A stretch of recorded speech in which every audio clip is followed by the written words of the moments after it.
اسی نے انسان کو ٹھیکرے کی طرح کھنکھناتی مٹی سے بنایا اور جنات کو آگ کے شعلے سے پیدا کیا، تو تم اپنے پروردگار کی کون کون سی نعمت کو جھٹلاؤ گے؟ وہی دونوں مشرقوں اور دونوں مغربوں کا مالک ہے، تو تم اپنے پروردگار کی کون کون سی نعمت کو جھٹلاؤ گے؟ اسی نے دو دریا رواں کیے جو آپس میں ملتے ہیں، مگر دونوں میں ایک آڑ ہے کہ اس سے تجاوز نہیں کر سکتے، تو تم اپنے پروردگار کی کون کون سی نعمت کو جھٹلاؤ گے؟ ان دونوں دریاؤں سے موتی اور مونگے نکلتے ہیں، تو تم اپنے پروردگار کی کون کون سی نعمت کو جھٹلاؤ گے؟ اور جہاز بھی اسی کے ہیں جو سمندر میں پہاڑوں کی طرح اونچے کھڑے ہوتے ہیں، تو تم اپنے پروردگار کی کون کون سی نعمت کو جھٹلاؤ گے؟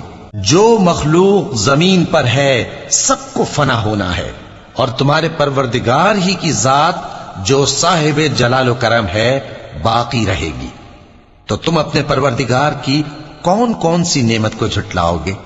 آسمان اور زمین میں جتنے لوگ ہیں سب اسی سے مانگتے ہیں، وہ ہر روز کسی نہ کسی کام میں ہوتا ہے، تو تم اپنے پروردگار کی کون کون سی نعمت کو جھٹلاؤ گے؟ اے دونوں جماعتوں، ہم ان قریب تمہاری طرف متوجہ ہوتے ہیں، تو تم اپنے پروردگار کی کون کون سی نعمت کو جھٹلاؤ گے؟